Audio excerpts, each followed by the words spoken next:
मेरे ब्रह्मा बाबा, मधुबन के माली तुम्हें याद करती, ये बगिया तुम्हारी मेरे ब्रह्मा बाबा, मधुबन के माली तुम्हें याद करती, ये बगिया तुम्हारी महका रहे हैं जग के चमन को, हम फूल तेरे हैं कलियां तुम्हारी मेरे ब्रह्मा बाबा, मधुबन के माली तुम्हें याद करती, ये बगिया तुम्हारी मेरे ब्रह्मा बाबा।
सजल हो गई बाबा खिया हमारी मेरे ब्रह्मा बाबा, मधुबन के माली तुम्हें याद करती, ये बगिया तुम्हारी मेरे ब्रह्मा बाबा।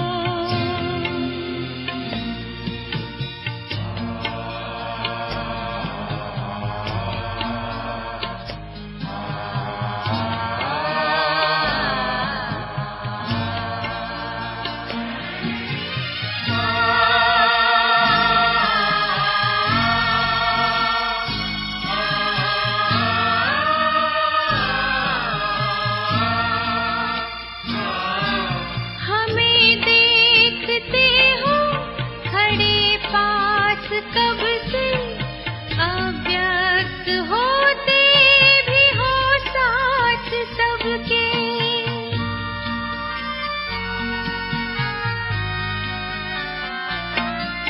हमें देखते हो खड़े पास कब से, अव्यक्त होते भी हो साथ सबके, ऐसा ही कमरे में होता यही कह रही प्यारी कुटिया तुम्हारी मेरे ब्रह्मा बाबा, मधुबन के माली तुम्हें याद करती, ये बगिया। ओम शांति।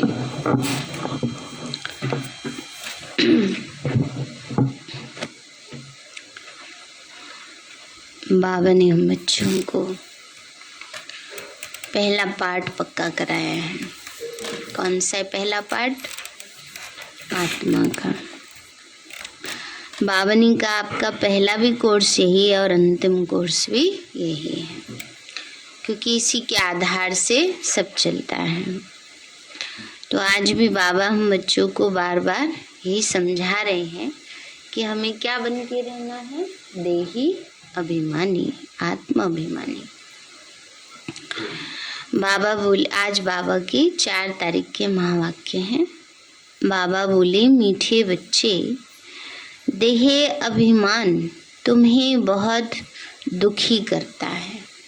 देह अभिमान तुम्हें बहुत दुखी करता है, इसलिए देही अभिमानी बनो।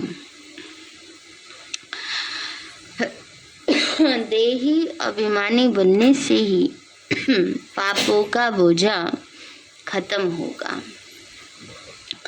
देही अभिमानी बनने से ही पापों का बोझा खत्म होगा। प्रश्न है, सतयुग में साहूकारी का पद किस आधार पर प्राप्त होता है? बाबा बोले, साहूकार बनते हैं ज्ञान की धारणा के आधार पर। जो जितना ज्ञान धन धारण करते और दान करते, उतना वो साहूकार पद पाएंगे, एवर वेल्दी बनेंगे। पढ़ाई पढ़नी और पढ़ानी है, बाकी विश्व महाराजन बनने के लिए बहुत रॉयल सर्विस करनी है।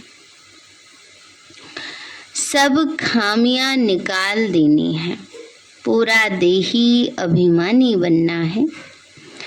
बड़े धैर्य और गंभीरता से बाप को याद करना है ना। बाबा ने कहा देही अभिमानी बनना है, और कैसे याद करना है बाबा को? धैर्य और गंभीरता से। गीत है, धीरज धर मनवा, धीरज धर, अब सुख के दिन फिर आएंगे। ओम शांति। यह किसने कहा? बाप ने कहा बच्चों को, धीरज धरो। सारी दुनिया को नहीं कहा। भले बच्चे तो सभी हैं, परंतु सब बैठे तो नहीं हैं। बच्चे ही जानते हैं बरोबर यह दुख धाम बदली हो रहा है। सुख धाम के लिए हम पढ़ रहे हैं, वह श्रीमत पर चल रहे हैं। बच्चों को धीरज भी देते हैं। वास्तव में सारी दुनिया को गुप्त धीरज मिल रहा है। तुम समझते हो हम सम्मुख सुनते हैं, सब तो सुनते नहीं। सुनेंगे भी तो देवी कुल की आत्माएं है ना, सब तो सुनेंगे नहीं। वह बेहद का बाप है, बेहद का दुख हरता सुख करता है। दुख हरकर सुख का रास्ता बताता है। तुमको जब सुख होगा तो दुख का नाम नहीं हो सकता।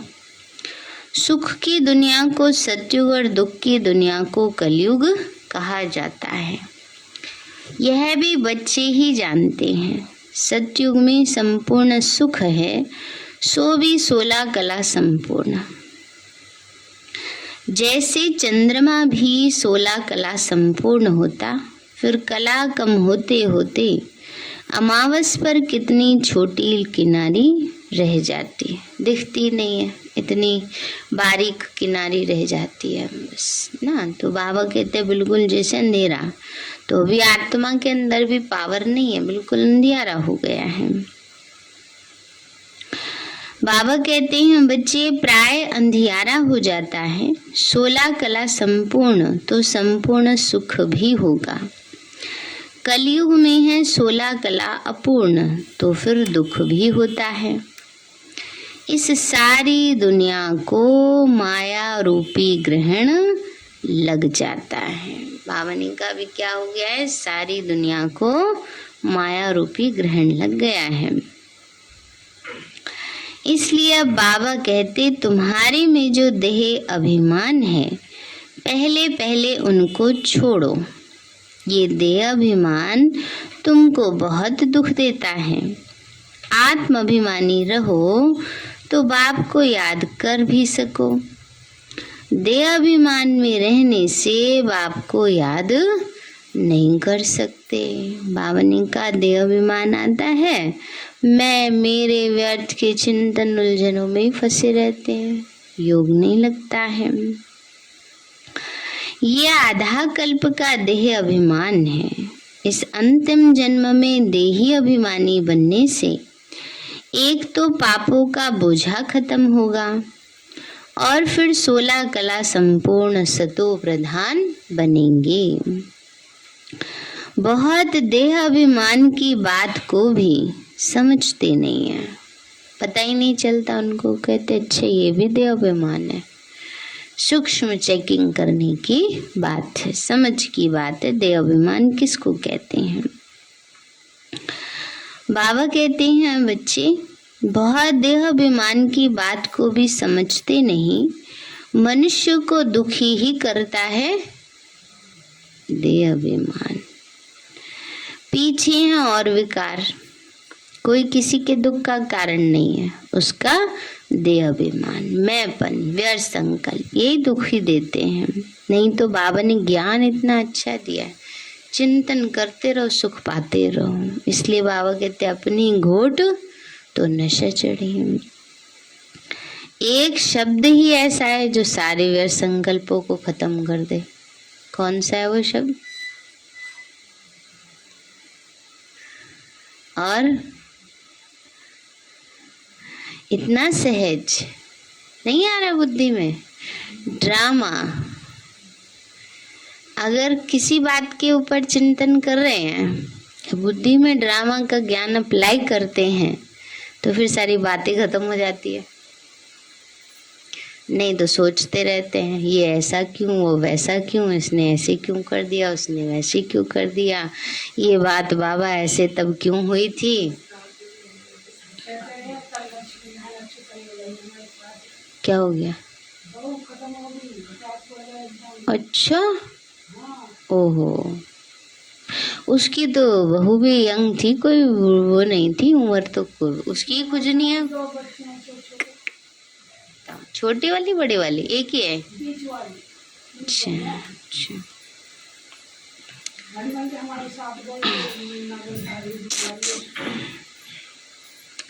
तो इसलिए पता नहीं चलता ना। आजकल वैसे भी यंग एज वालों को अटैक्स बहुत आ रहे हैं, हार्ट अटैक्स। बाबा कहते हैं बच्चे इसमें सब विकार का दान देना पड़े। पहले पहले देह अभिमान को छोड़ना है। काम क्रोध आदि तो सब पीछे आते हैं। तुम्हारा बाप वह है। देह अभिमान के कारण लौकिक बाप को ही बाप समझते आए। अब मुख्य बात है कि हम पावन कैसे बने। पतित दुनिया में ही सब पतित, पावन पतित दुनिया में है ही सब पतित, पावन तो कोई हो ही नहीं सकता। एक बाप ही सबको पावन बनाकर खुशी खुशी से वापस ले जाते हैं। अब तुम बच्चों को तो योग का चिंतन लगा हुआ है, जीते जी मरना है। देह अभिमान तोड़ना मना मरना ना। बाबा ने कहा कैसे मरना है? देह अभिमान तोड़ना है। हम आत्मा बाबा को याद कर पतित से पावन बन जाएं। ये पावन बनने की युक्ति बाबा ने ही समझाई थी, अब फिर से समझा रहे हैं। कल्प कल्प फिर भी समझाएंगे। दुनिया भर में और कोई भी समझा नहीं सकते। मूल बात है शिव को याद करने की। सो भी जब यहाँ आकर बी के द्वारा सुने, क्योंकि दादे का वर्षा मिलना है, तो बाप जरूर चाहिए जिसके द्वारा मिले। डायरेक्शन तो जरूर लेने हैं साकार द्वारा। बहुत बच्चे हैं जो समझते हैं हम शिव बाबा से योग लगाएं, ब्रह्मा को छोड़ दें। बाबा कहते हैं कई बच्चे सोचते हैं ब्रह्मा बाबा भी तो हमारी तरह पुरुषार्थी है, हम तो डायरेक्ट शिव बाबा से योग लगा लेंगे। ठीक बात है, बाबा भी यही कहते हैं शिव बाबा से ही योग लगाओ, लेकिन इसका मतलब ये थोड़े कि कोई ब्रह्मा बाबा का डिसरिगार्ड करना है ना। उनका रोल अपना है, शिव बाबा का रोल अपना है। वो ऐसी आत्मा है जिसके द्वारा हमें भगवान मिले, तो भक्ति में भी उसके लिए तो कितना कहा जाता है, गुरु गोविंद दोनों खड़े काके लागू पाओ ना। तो इसलिए बाबा कहते हैं बच्चे, कई बच्चे ऐसे हमें आकर बोल देते हैं कि शिव बाबा से योग लगाएं, ब्रह्मा को छोड़ दें, परंतु शिव बाबा से सुनेंगे कैसे। बाबा ने व्यक्त मुरली में कहा कि खाली जो कहते हैं ना बस हम तो शिव बाबा से योग लगाएंगे, ब्रह्मा से हमारा कोई कनेक्शन नहीं, परिवार से कोई कनेक्शन नहीं। तो बाबा कहते हैं वो है खंडित चाबी। जैसे लॉकर में सामान रखा होता है ना, कहते हैं उसमें 2 की चाबी लगती है, एक बैंक वाले की, एक आपकी। तो फिर वो खंडित चाबी हो गई, एक चाबी किसी काम की नहीं होती है।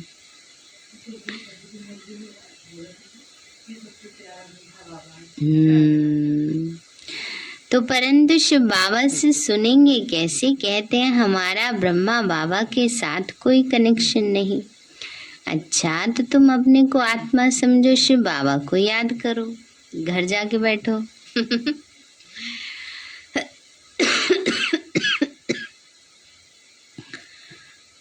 परंतु ये जो नॉलेज मिलती है सृष्टि चक्र की, वो कैसे सुनेंगे?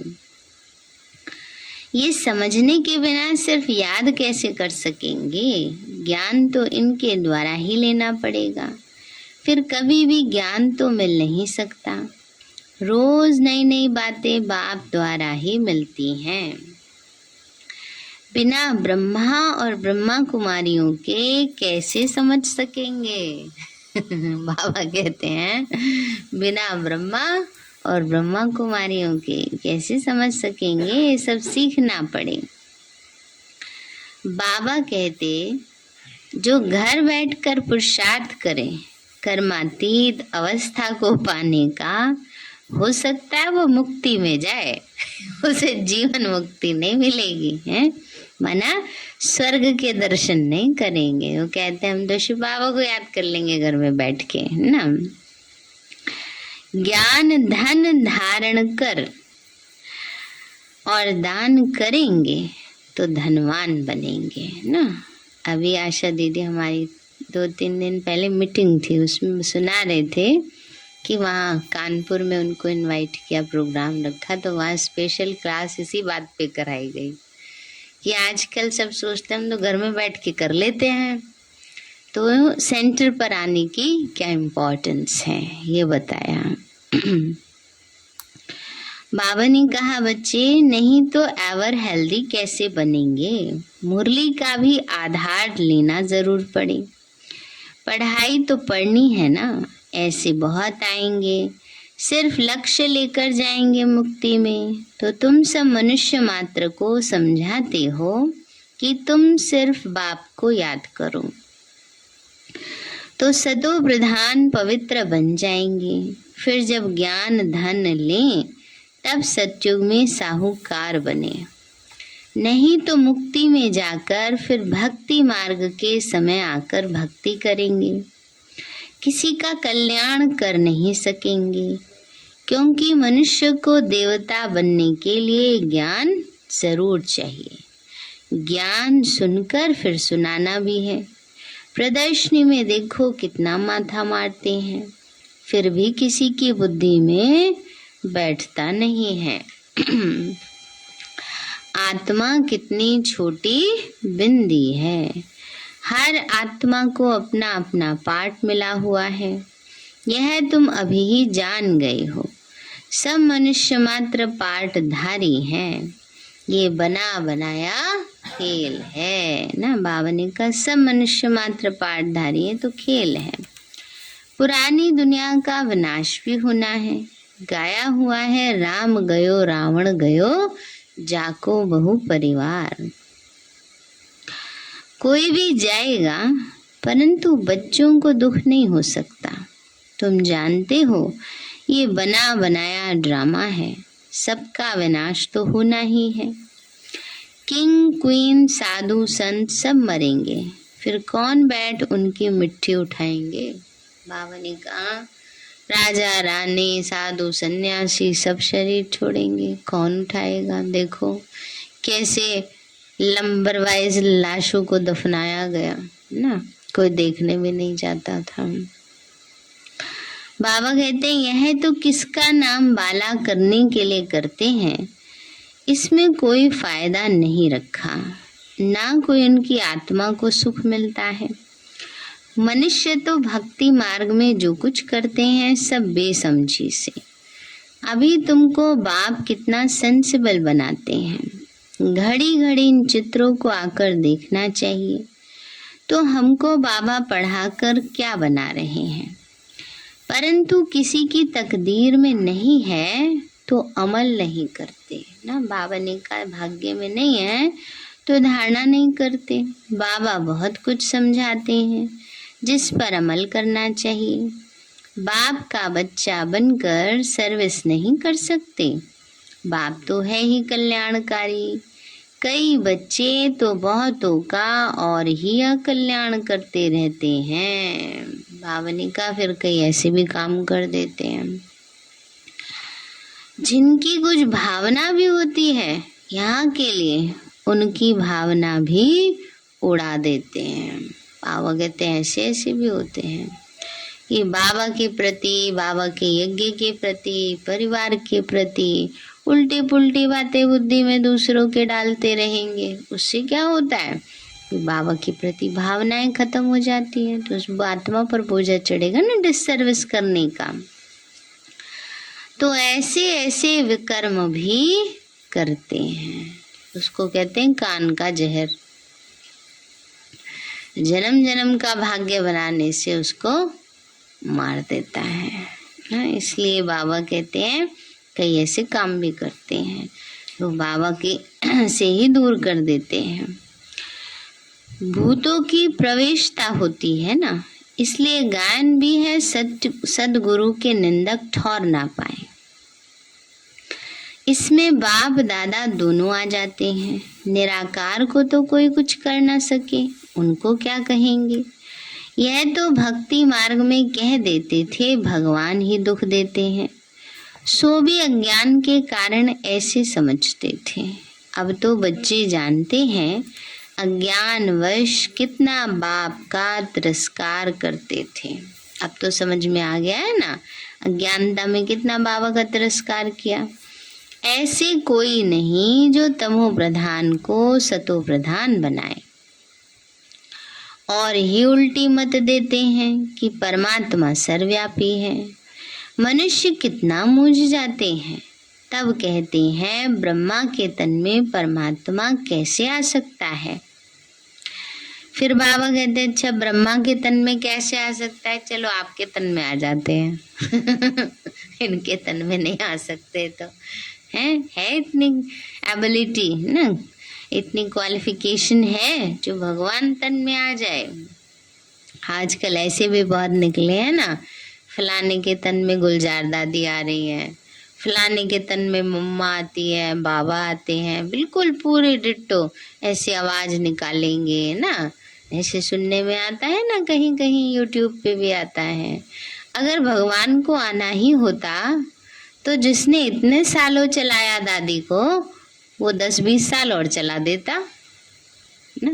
आखिर वो कब तक बैठा रहेगा, कब तक देखता रहेगा। बच्चे तैयार नहीं होते हैं। तो इसलिए ये सब तो माया जाल है ना, ये सब भ्रम फैलाने वाली बातें हैं। इनसे बहुत सावधान रहना है, कभी भी किसी की ऐसी बातों के प्रभाव में नहीं आना है। तो बाबा कहते हैं बच्चे कृष्ण के तन में आए क्या, तो फिर ब्रह्मा कुमार कुमारियां कैसे बने, फिर तो कृष्ण कुमार कुमारियां बन जाए तो बाबा कहते हैं तो शिव कुमार कुमारी नहीं बनाया शिव बाबा ने, तो कृष्ण कुमार कुमारी कैसे बना दे ना। जो नियम है उसी प्रमाण तो सब चलेगा ना, सिस्टम दुनिया का। तो वो तो फिर देवी कुमार कुमारियां बन जाएं। ब्राह्मण तो जरूर ब्रह्मा कुमार और कुमारियां होंगे। ब्राह्मणों के बिना तो बाबा कुछ कर ही न सके, इसलिए इनका चित्र तो जरूर देना पड़े। यह ब्रह्मा भी ब्राह्मण है। प्रजापिता ब्रह्मा तो चाहिए भारत में। दिन प्रतिदिन ब्रह्मा का साक्षात्कार घर बैठे बहुतों को होता रहता है। वृद्धि होती जाएगी। जिनका पाठ होगा तो फिर बहुत भागेंगे।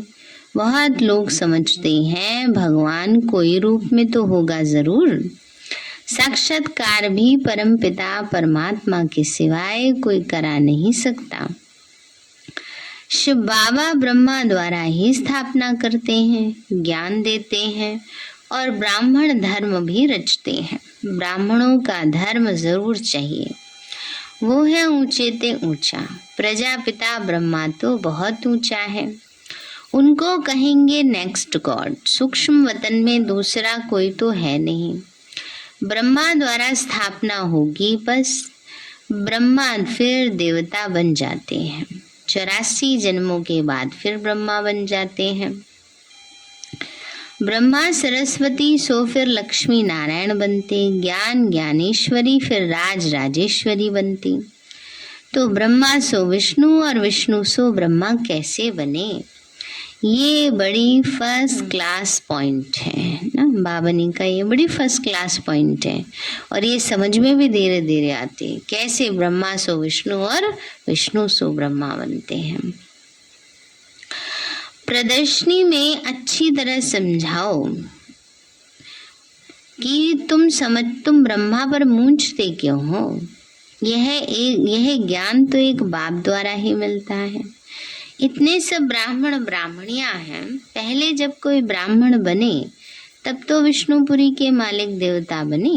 तो ब्रह्मा का दिन और ब्रह्मा की रात मशहूर है। अभी है रात, ऐसे ऐसे चित्रों के सामने बैठ प्रैक्टिस करो। जिसको सर्विस करनी है उनको सर्विस के सिवाय कोई विचार ही नहीं आएगा। सर्विस पर एकदम भागते रहेंगे, बुद्धि में ज्ञान टपकता हो, अच्छी रीति झोली भरी हुई हो तब तो उछल आएगी। सर्विस पर एकदम भागते रहेंगे, ज्ञान हो और समझा न सके ये तो हो ही नहीं सकता। तब ज्ञान किस लिए लेते हैं? लेना है तो दान करना है। दान नहीं करते, आप समान नहीं बना सकते तो ब्राह्मण ही क्या ठहरा ना। बाबनी का अगर ज्ञान का दान नहीं कर सकते, आप समान नहीं बन सकते तो ब्राह्मण ही क्या ठहरा। 3rd ग्रेड 1st ग्रेड ब्राह्मणों का धंधा ही ये है। बाबा रोज बच्चों को समझाते हैं सर्विस और डिससर्विस यह बच्चों से ही होता है। अगर सर्विस नहीं कर सकते तो जरूर डिससर्विस करते होंगे। अच्छे अच्छे बच्चे कहाँ भी जाएंगे जरूर सर्विस ही करेंगे। जब ज्ञान कंप्लीट हो जाएगा तो कोई अनन्य बच्चों से भूल नहीं होगी, तभी माला के दाने बनेंगे। मुख्य है 8 दाने। इम्तिहान भी बड़ा भारी है। बड़े इम्तिहान में हमेशा थोड़े ही पास होते हैं, क्योंकि गवर्नमेंट को फिर नौकरी देनी पड़ेगी। बाबा को भी विश्व का मालिक बनाना पड़े तो थोड़े को ही पास करता है। नहीं थोड़े ही पास होते हैं। बाबा ने तो खुली छुट्टी दे रखी है, जितने मर्जी पास हो जाओ। नहीं बादशाही बना देगा। बच्चों को ने कहा बाबा से एक बारी, बाबा अगर ज्यादा हो गए 108 से फिर क्या करोगे? हाँ, बाबा ने कहा बाबा लड़ियां लगा लेगा, 108 वाली में दूसरी लड़ी ऐड कर देगा ना। तो बाबा ने कहा बच्चे बाबा को भी विश्व का मालिक बनाना पड़े, इसलिए थोड़े ही पास होते हैं, प्रजा तो लाखों हो जाती है। इसलिए बाबा पूछते हैं महाराजा बनेंगे या प्रजा में साहूकार बनेंगे या गरीब बनेंगे? बोलो भाई क्या बनना है? तो बोलो क्या बनेंगे, पूछ रहे हैं बाबा। महाराजाओं के पास तो दास दासियां बहुत होती हैं जो फिर दहेज में भी देते हैं। पहले रिवाज होता था ना। पुरुषार्थ कर अच्छा पद पाना चाहिए, ऐसा होशियार बनना चाहिए जो सब कोई बुलाए। अक्सर करके कईयों को बुलाते हैं, ये तो जानते हो ना। बाकी जिनमें लक्षण ही नहीं उनको कभी कोई बुलाते ही नहीं, परंतु खुद थोड़े ही जानते हैं कि हम 3rd क्लास हैं। कोई तो सर्विसेबल है, जहां तहां सर्विस पर भागते हैं, नौकरी का भी ख्याल नहीं कर सर्विस पर भागते हैं। कोई तो नौकरी नहीं होती तो सर्विस ही नहीं करते हैं, शौक ही नहीं है ना। कई फ्री भी होते हैं पर सेवा भी नहीं करते, सेवा का भी शौक नहीं रहता है। तकदीर में नहीं है या ग्रहचारी है, सर्विस तो बहुत है, मेहनत भी लगती है, थक भी जाते हैं, समझाते समझाते गले भी घुट जाते हैं। पहले ऐसा होता था, प्रदर्शनियां होती थी, ज्यादा समझाने वाले नहीं होते थे, मेले होते थे, समझाते समझाते बोलते बोलते थक भी जाते थे। लगातार 2 4 6 घंटे कोई समझाएंगे कंटिन्यू तो थक जाते हैं। ऐसे तो 3rd क्लास वालों का भी गला घुट जाता है। इसका मतलब ये नहीं कि उन्होंने बहुत अच्छी सर्विस की। बाबा जानते हैं अच्छी रॉयल सर्विस करने वाले कौन हैं, परंतु कईयों में खामियां भी रहती हैं, नाम रूप में फंसते रहते हैं। फिर शिक्षा देकर सुधारा जाता है। नाम रूप में कभी नहीं फंसना चाहिए। कल भी बाबा ने कितना टेंशन दिलाया। देही अभिमानी बनना है। आत्मा छोटी बिंदी है, बाबा भी बिंदी है। अपने को छोटी बिंदी समझ और बाप को याद करना ही बहुत मेहनत है। मोटे हिसाब में कह सकते हैं शिव बाबा हम आपको बहुत याद करते हैं, परंतु एक्यूरेट बुद्धि में याद रहनी चाहिए। बड़ा धैर्य व गंभीरता से याद करना होता है। ऐसे नहीं चालू काम करें ना, हाँ हमने सारा दिन याद कर लिया, वो बुद्धि सारे में घूमती रही, तो वो गंभीरता तो नहीं हुई ना। एक होता है पढ़ाई अच्छी तरह पढ़ना, गंभीरता से पढ़ना।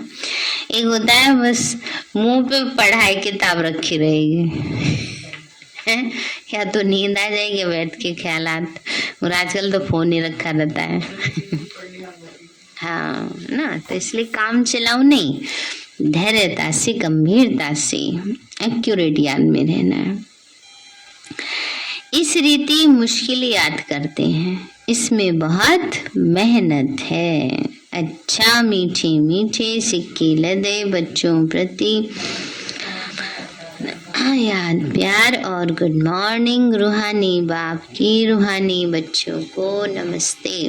रूहानी हम बच्चों की रूहानी माता पिता बाप दादा नमस्ते। नमस्ते बाबा नमस्ते। धारणा के लिए मुख्य सारे है, अपनी झोली ज्ञान रत्नों से भरपूर कर दान करना है। इसी धंधे में बिजी रहे, फर्स्ट क्लास ब्राह्मण बनना है। दूसरा है कल्याणकारी बाप के बच्चे हैं, इसलिए सबका कल्याण करना है। किसी की भावना को तोड़ना, उल्टी मत देना, यह अकल्याण का कर्तव्य कभी नहीं करना है ना। कहीं बैठ करके निंदा करते रहते हैं बाबा की, बाबा के घर की, बहनों की। क्या कर रहे हैं ये? अपना ही खाता खराब करते हैं, किसी और का थोड़ा ही कुछ जाता है ना। तो ये बाबा कह रहे उल्टी मत देना, किसी की भावना खराब करना, ये अब कल्याण का कर्तव्य नहीं करना है। वरदान दिया बाबा ने, आत्मिक उन्नति के साधन द्वारा सर्व परिस्थितियों पर विजय प्राप्त करने वाले अकाल मूरत भव। आत्मिक उन्नति के साधन द्वारा सर्व परिस्थितियों पर विजय प्राप्त करने वाले अकाल मूरत भव। बाबा बोले बच्चे जैसे शरीर निर्वाह के लिए अनेक साधन अपनाते हो, ऐसे आत्मिक उन्नति के लिए भी साधन अपनाओ। इसके लिए सदा अकाल मूरत स्थिति में स्थित होने का अभ्यास करो। जो स्वयं को अकाल मूरत आत्मा समझकर चलते वह अकाले मृत्यु से, अकाल से, सर्व समस्याओं से बच जाते हैं। अकाल मूरत आत्मा हम तो है ही सभी अकाल मूरत आत्मा, बस उस स्मृति में रहना है। मानसिक चिंताएं, मानसिक परिस्थितियों को हटाने के लिए सिर्फ अपने पुराने शरीर के भान को मिटाते जाओ।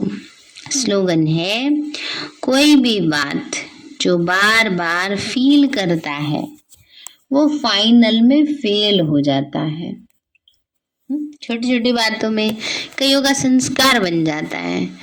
उनको बात सोच समझ के कहने में भी डर लगता है कि कहीं इस बात का एक गलत मतलब निकाल के फील ना कर ले। कईयों की सोच ऐसी होती है, वो हमेशा नेगेटिव एस्पेक्ट ही देखते हैं हर बात का। अच्छा मुझे तो ऐसे कह दिया, अच्छा मेरे लिए तो ऐसा समझते हैं, अच्छा मेरे को तो ऐसे ही करते रहते हैं ना। तो ये क्या है कि उसके फील करने के खराब संस्कार हैं। फिर क्या होगा, लास्ट में फेल हो जाएंगे। इसलिए बाबा कहते हैं कोई भी बात जो बार बार फील करते हैं तो फाइनल में फेल हो जाते हैं। सारे हैं मीठे बच्चे, देह अभिमान तुम्हें बहुत दुखी करता है, इसलिए देही अभिमानी बनो। देही अभिमानी बनने से ही पापों का बोझा खत्म होगा। प्रश्न है, सतयुग में साहूकारी का पद किस आधार पर प्राप्त होता है? बाबा बोले साहूकार बनते हैं ज्ञान की धारणा से। जो जितना ज्ञान धन धारण करते दान करते उतना वो साहूकार पद पाएंगे, एवर वेल्दी बनेंगे। पढ़ाई पढ़नी और पढ़ानी है, बाकी विश्व महाराजन बनने के लिए बहुत रॉयल सर्विस करनी है, सब खामियां निकाल देनी है, पूरा देही अभिमानी बनना है, बड़े धैर्य और गंभीरता से बाप को याद करना है। गीत है धीरज दर बनवा। अच्छा मीठे